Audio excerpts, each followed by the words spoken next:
Gina Shumway with the Auburndale Group, and this is Wes Thompson. Hi, Wes. Thanks for coming on. Oh, thanks for having me this morning, Gina. Really looking forward to speaking with you. I think this is actually the first time we've had a face-to-face conversation, even though we email and text message back pretty regularly. It's so true. Actually, I would say I have met in person 20% of my clients. All of the rest of my clients is completely phone calls. Some of them I do virtual Google Meets. Some of them actually like to see my face. But for the most part, yeah, probably 15% have I actually met in person. Although I talk to you so much, I feel like I know you. So yeah. Talk a little bit about your experience investing in Chattanooga. But to start us off, since everybody doesn't know you as well as I do, will you tell me a little bit just about yourself? Sure. Hi, everyone. My name is Wes Thompson. I'm active duty military, but I'm getting ready to retire this month, the end of February. I've been a real estate investor for I consider myself an investor for about 2 years. Technically, we could say it's closer to about 13, but it's really only 2. I don't count the former primary house that I have as my first investment, even though it technically was. But I got started with the Chattanooga market and the Auburndale Group back in 2021 when I bought my first investment property while I was stationed overseas in Africa. I travel to Chattanooga pretty regularly, a few times a year. My wife is from the East Tennessee area. She went to college at UT Chattanooga.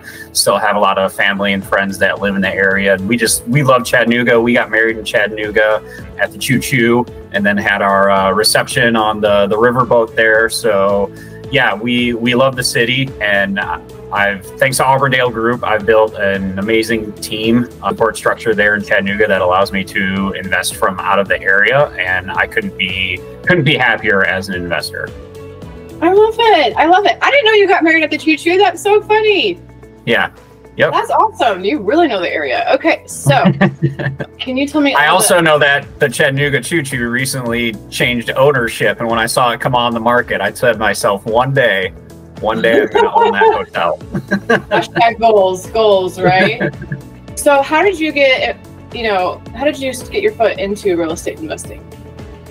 So I really got my foot into real estate investing while I was in Africa and COVID was going on. I found myself with a lot of free time because my wife and our son had to leave the country and come back to the US just because the medical infrastructure over there was not great. And so if people got sick or even if people got hurt, we had no idea what to expect. So they had the option to come back to the US. They were in Knoxville for about 6 months, but I was one of those essential people that had to stay in country during that time. So it gave me a lot of time to start reading. And during that time, I got an audiobook of written after I listened to it. I was like, I've been doing everything wrong my entire life up to this point. But it's really interesting because I've been exposed to real estate as an investment vehicle before. I just didn't listen. So back in about 2007, I was in training with a guy who was telling me about how his brother was doing live-in flips in California and how he was sourcing private capital from this thing called Bigger Pockets. And I went and checked it out, and it was kind of the wild, wild west back then in about 2007, 2008. After that, I kind of just moved on from it. And then a few years later, I was working with a guy in Afghanistan, and he was a contractor. And I had known him because we actually served in the Army at about the same time in the same unit. And he was telling me that, he wasn't married, didn't have any kids, and he was working overseas, so he had no bills.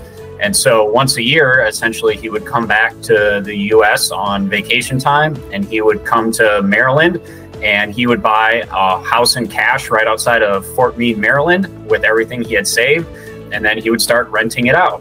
And his goal was to get to probably about 12 to 15 properties. And after that, he would never have to work again his entire life. And if he hit that goal, I guarantee you, with the way rent prices are here in the DC area, that he is doing very, very well for himself and will definitely never have to work again.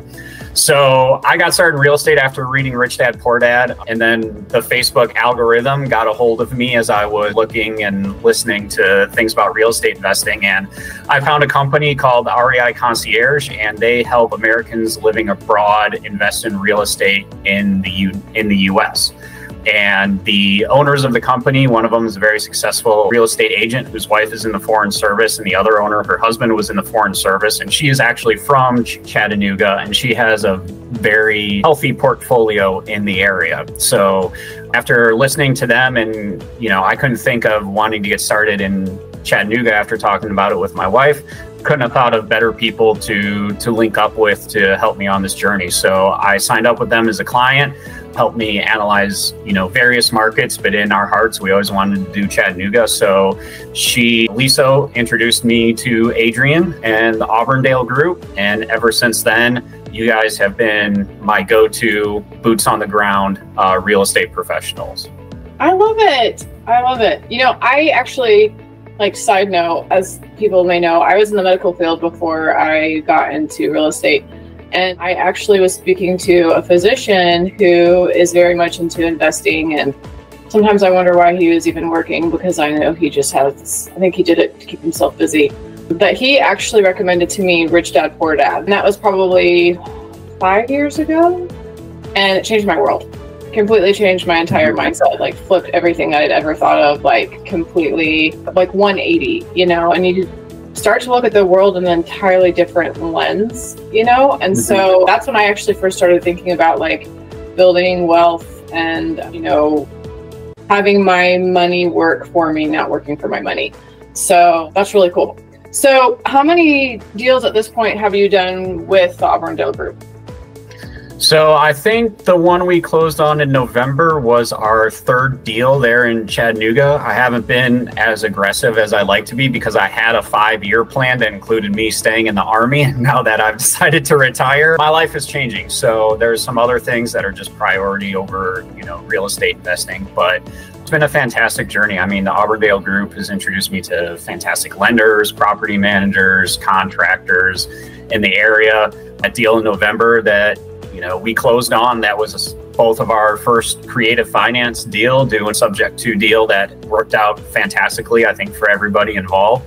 And I'm working on some other stuff in Chattanooga right now, kind of looking to scale potentially, and we'll see what happens. That's great. I love it. So why specifically, you talked about investing in Chattanooga a little bit and about, your connection to Chattanooga. But why do you in particular like investing in Chattanooga? So I like it from two standpoints. One, the locality of it in between Metro Atlanta and Metro Nashville. It's kind of that, that in-between point that also opens up to a lot of other, I guess you would say, opportunities in the area, whether that's you're headed up towards Knoxville. There's a big tourism in Chattanooga. You've got the aquarium there. You have all the outdoor attractions there. There's a lot of investment that's coming into Chattanooga. And I think for a couple years, it's been a little bit overlooked for the Atlantas and the Nashvilles and stuff like that. But because those markets have blown up so much, even though they're still healthy, there's a lot of competition. Whereas Chattanooga, it's a smaller MSA. It's a lot easier to get expert knowledge on the various zip codes and areas and neighborhoods and things like that. And I've just got such a great team there that I don't want to go anywhere else, because I know that everyone on my team is fantastic and I trust them completely, and they have never let me down, and everyone is more successful and has been in real estate longer than I have. So I just tell everybody to treat my property like it was their own, and as long as they do that, I have no issues. And my wife and I do plan on relocating to that area at some point in the future. So, we kind of have this plan to build a portfolio so that one day when we relocate, we'll be closer to it. I love it. I love it. I think you're totally right when it comes to Chattanooga. I used to call it a hidden gem, although at this point I feel like it's definitely being discovered because of the reasons that you talked about. I also love the fact that our property taxes are so much lower than a lot of places in the United States. Housing is still, reasonably affordable. It's a very landlord-friendly state. All of those types of things, coming together with its southern charm. And being kind of like you talked about, it's a great in the middle. It's only, 2 hours this way is Nashville, an hour this way is Knoxville, an hour and a half this way is Atlanta. It's like a good center hub for everything, which is also why I think they call it Chattanooga Choo Choo, because it was a great hub for all of those places. But that's awesome. And it still has a very healthy rent to price ratio, right? Yeah. Where you can still find deals that you can do value add on, and they will cash flow and they will appreciate, and they will gain equity, I'd say just as much, if not more, than some of the other, larger markets.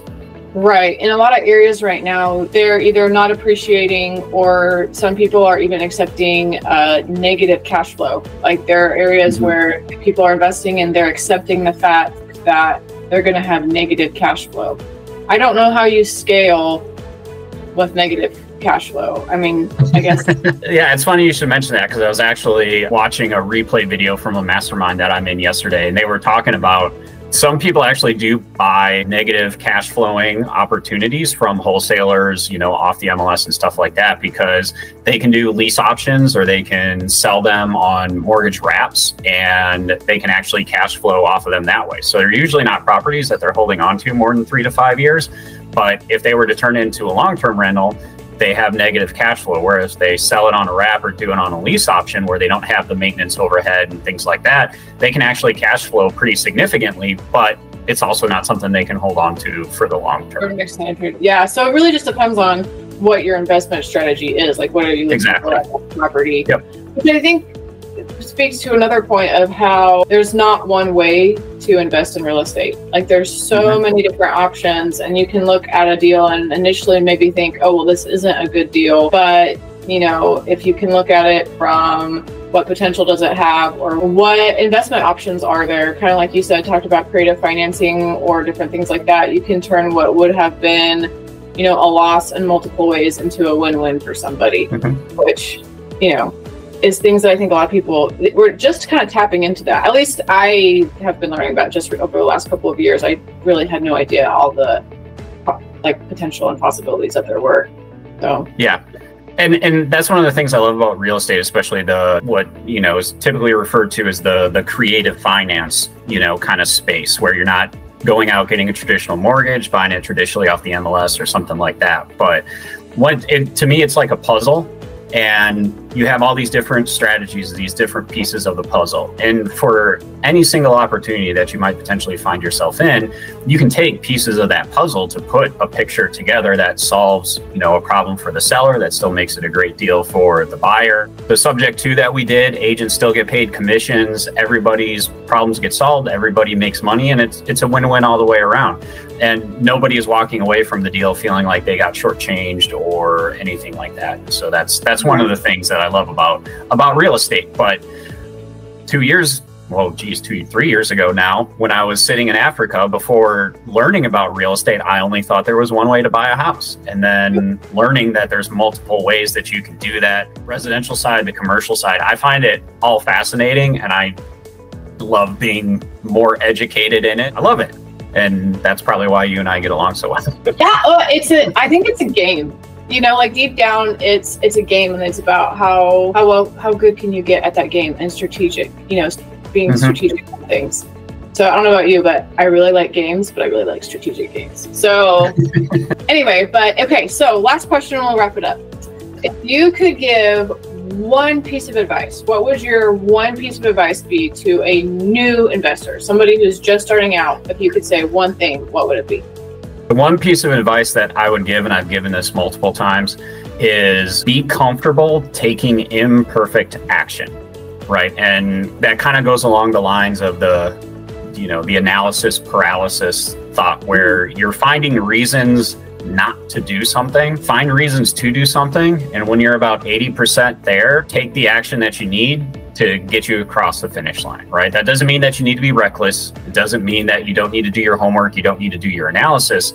But if you're actively looking for reasons to not do a deal and everything is not absolutely perfect and in line with what you want, then you're going to miss out on opportunities. And sometimes taking that action is going to leave you with hurdles you have to jump over later. That's what happened with me in my first investment property, because I overlooked some things that I just didn't know were going to be a problem later. But once you hit those hurdles, you find a way to get around them and you move on, because you're going to be better in the long term. You're going to learn more, and you're going to be more successful as an investor. I completely agree. Completely agree. My first bird deal that I did, I had done a lot. I had, hours and hours and hours of reading books, podcasts, whatever, and I finally jumped in. And there were a lot of hurdles that I had to get over, but it was just because it was new to me. I had never done it before. And so a lot of it initially is like forming those connections and forming those relationships with those, specific people, and building your team like you talked about. And so It's not going to be perfect. You're going to make mistakes. Nobody gets 1,000, but like you only fail when you stop. So like as long as you are continuing and to figure it out and problem solve, it's like that strategic thing that we talked about, you know, it'll work out. Obviously don't be reckless, but it'll work out. Yeah, and my first property is a duplex there in Chattanooga that I bought, and I was in Africa, you know, when I did it. And it was a great deal on the face of it, and went ahead and pulled the trigger and bought it. And then right away after the sale, the city came by and said they were going to put a lien on the property because there was a flooring issue and it was a safety hazard. And that was, okay, how do we best navigate that? And then had both of the tenants who were in there when I bought the property decided they weren't going to pay. So we had to move forward with an eviction. And how does that work? And then got the renovation done, got everything nice and tidy, listed it for rent. And the city came back along and said, hey, this isn't zoned for a duplex. You can't rent out 2 individual units. And kind of at that point in time, I